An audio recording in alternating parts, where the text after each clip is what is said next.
That's correct. And anyways, and what was interesting to me was we're with a car, it was a JDM car, right-hand drive, kind of a rare, you know, Mitsubishi Evolution car that I really didn't know anything about.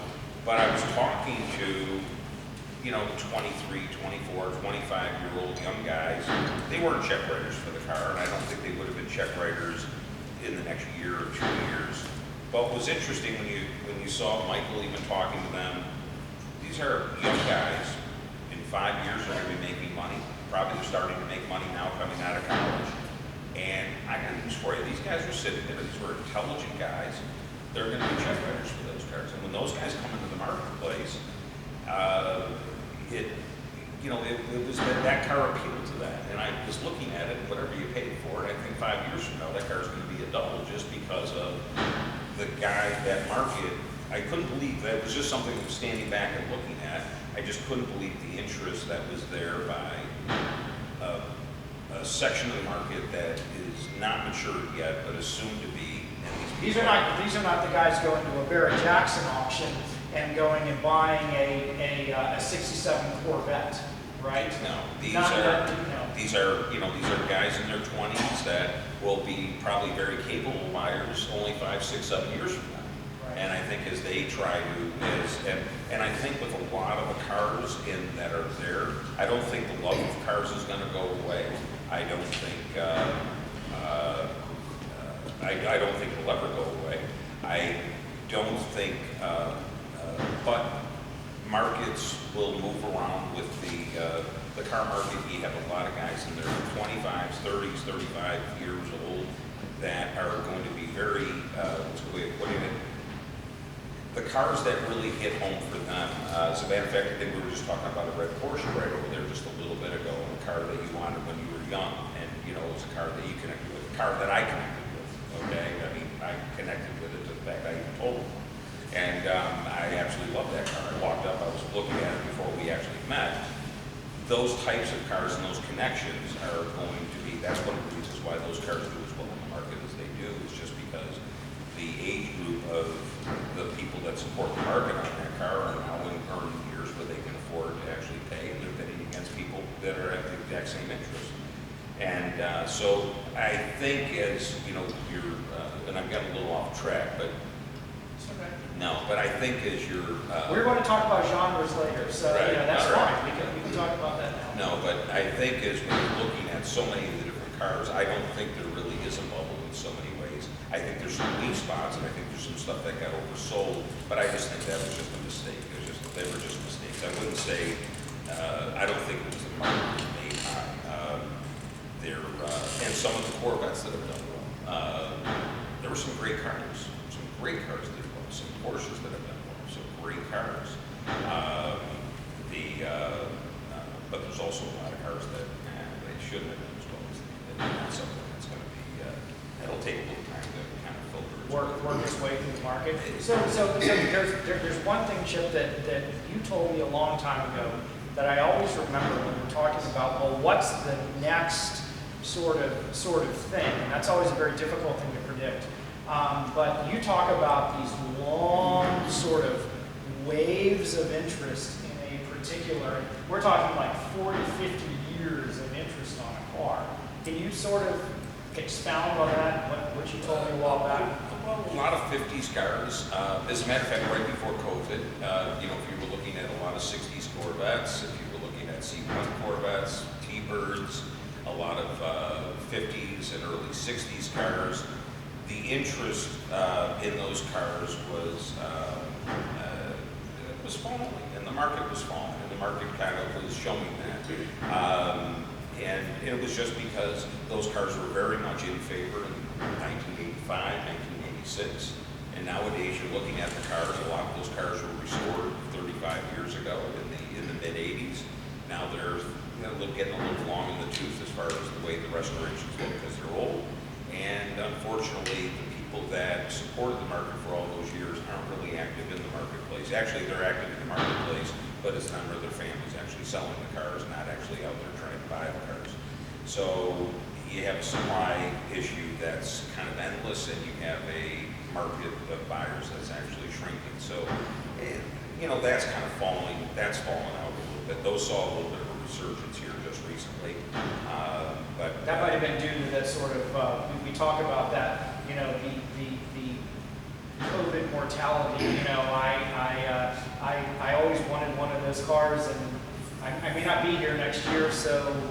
57 Chevys doubled in value from December 2020 to January 2021. They doubled in value. And but you're not going to go and advise somebody to go buy a 57 Chevy right now, thinking that it's going to go and do another double, right? Actually, it's funny, I had a 57 Chevy in December, and I sold it in December, and I was thinking about taking it to Mecum in January, and I was like, I'm not going to bother with it, and I got to pay the fees and everything else, so I sold it on Hemmings. And I went to Mecum, and cars that were half of the car that I had were doing double of what I sold it for. I couldn't believe it, how fast it changed, but you don't see that sustainable. I think it'll do okay for a while, but here's the problem. A lot of those cars are 35, 40-year-old restorations, and they're sort of showing it. And the cars that the very good cars, they'll be able to. The cost of restoration is the thing that's actually killing. You know, you buy a number 3 car, you buy a number 1 car. We're looking at a point where the gaps between those were getting very, very tight.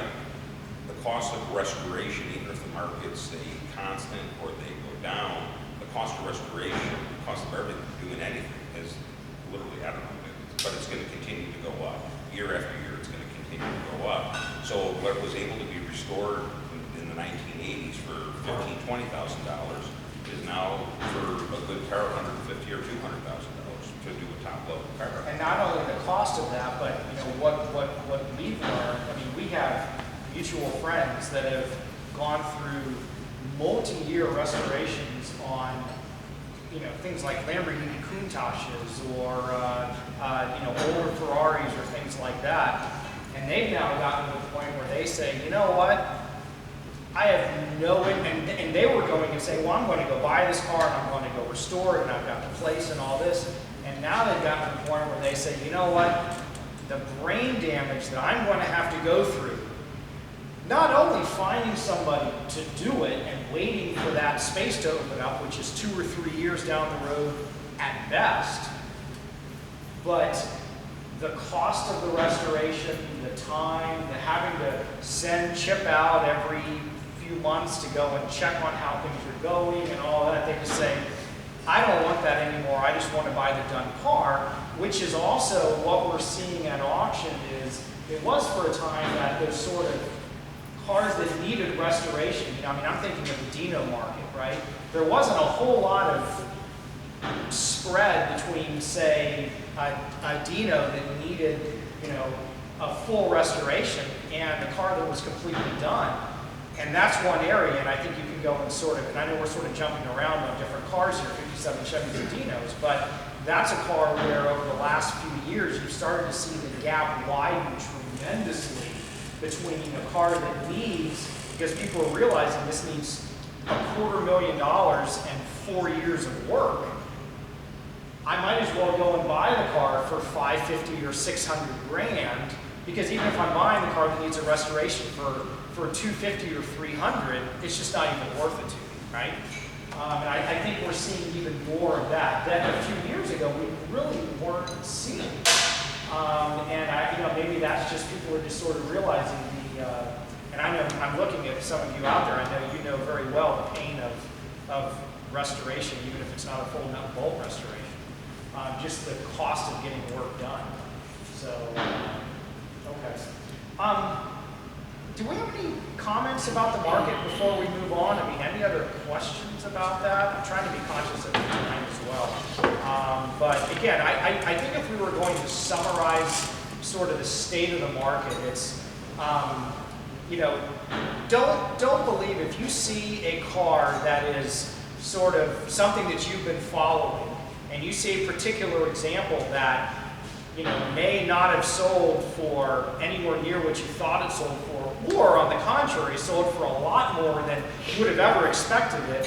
You know, again, you've got to go and take into account the condition of the car, and it's not correct just to go and say, well, the market's fallen, or the market's going down, or the bubble's popped, okay? And conversely, to go and say, well, we're still in, you know, if I go and buy this car, well, I can expect to, you know, go double my money in a year, right? And, you know, neither of those things are true. Well, we're in a market where quality cars, and I can say from my perspective as a dealer, really good cars are still doing really good money. And that hasn't changed since January of this year and January of last year, and putting COVID aside, even before that, right? There's just been sort of a steady increase, okay? And again, I may be looking at one particular part of the market, but generally that's been the case. The not so good cars, they've had some pretty big swings. I think the big thing is good cars are hard to buy. I don't really care what genre it is, but, well, I mean, you know, one of our guests here, Frank, I mean, he's gone through, you know, looking at a lot of cars and kissed a lot of frogs to put the car, you know, he's had to do it. And there's really no Or put your kids through college, just so you know. What's that? We're thinking Ivy League, Frank, we still need you to step up. He's beyond boat payments at this point. Paid off your house, okay, whatever. But, you know, the thing is, as far as, you know, unfortunately, and that's one of the reasons why good cars bring the money, because I can't tell you how many times I've looked at it, you know, I have had a client who says, nah, I don't want to pay him his price, you know, I'm going to hit him for $10,000 less, or whatever the number is. I said, you know, I would tell him, listen, we can, if we have this, we're going to go spend $20,000 we run around the country, you're going to end up right back here, and chances are this car's going to be gone, and we're going to be talking about this in the good old days. I said, let's just make your deal and move on and get the car. And so the good cars are hard to buy, and that's one of the reasons why they sell very good cars will do very well in auctions. Unfortunately, the difference between a very good car, a very correct car, or an authentic car, and one that's been kind of polished up by a couple guys to prepare a car for sale, at quick glance, I can tell you something, there's not a big difference, you know, when you fool guys. There was a situation. This is why you need Chip. And I know you guys know this, but again, this is where you need Chip. There was as an example, there was this just happens to be, there were two red, black interior, black stripe, 70 Chevelles, and they were at a Mecum auction in Kissimmee, and the cars were about 5, 6, 7 lots apart, and they were in the same tent on display, same building on display. And the only thing that was starkly different between the cars, one was a very, very good car that was very well done.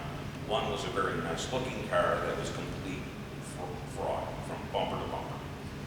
And all aftermarkets, everything, it was a wrong car. One was a $100,000 car, one was a $50,000. This is at the time. Anyways, what was interesting, to go look at the cars just walking up, it was kind of hard to tell which one was which. But the funny thing is, the seller of one car was this 350-pound guy wearing a Tommy Bahama shirt and a straw hat and a big red beard, and he was real loud and what have you, and he had the good car. And then there was this very small, slender, actually kind of like you know, just anyways, and this small guy, and he was there, and he looked like it was an accountant or something like that, and he's there, and he knows he's got the bad car, and so what does this guy do? Okay, and it was the best move I've ever seen in the car business. I've never seen anything that was as good as this. He goes, and the guy with the bad car is going first. His car's going across first. Everybody's talking to the guy. Well, the way the auctions run, it can be a little confusing. Okay, you get a lot of cars going, especially at a Mecum event, and you have cars all over the place, and they're moving. And so anyways, the cars all get moved, and now they're in the staging lane, and it's easy to get things mixed up. So you got to kind of focus on the lot number. Well, what the little guy does he goes to like some acting school, and he actually goes and hires a guy that's 350 pounds with like a red hair and a beard, throws a time bomb shirt, and has him represent his car on the auction block. And he sells his $50,000 car for $100 and some thousand. Okay, he's got like 5 people on the car, whatever it was. And anyways, he's, you know, I walked up when he was done. I said, dude, that was the best move I've ever seen in my life. Okay. And anyways, and then all the buyers, luckily there was a couple left because there was only one winner, but the guy that wanted to buy the car, okay, the real car, had already bought the other car. Okay. Because he bought the wrong car. The guy actually bought the wrong car. Actually, yeah, well, actually that's happened. That never happened. Actually, I won't get into that story, but we've had that happen here in Houston, actually. And, but in any event. Auctions are a whole, as you guys know, that you know, do the auctions or have us go and do the auctions. That's a whole different ballgame. If you don't really know what's going on there, and again, I don't need to preach to this crowd, but you know, as you well know, especially your Beacons and your Barrett Jacksons, these are set up to sort of, in some ways, you know, with the lights and the sound and the music and the auctioneer and everything, you know, is designed to go pull as much money out of your pocket as they can while that car is up on the block. Understanding that, you know, sort of like a Vegas kind of thing. So I can say that Chip is certainly sitting next to him for the last 10 years at auctions. I've certainly learned quite a bit, where I think I can sort of handle myself in an auction, although I still like to have him sitting next to me. You've been doing just fine. Well, Well, listen, me and Ira learned the trick of actually, you know, being successful and winning at the auction. And actually, somebody asked him at the auction reps, you know, hey, how do I know I'm going to win? And the guy said, just keep your hand up and just bid till the end. And the guy was like, well, that makes sense. And he just kept his hand up, and that's exactly what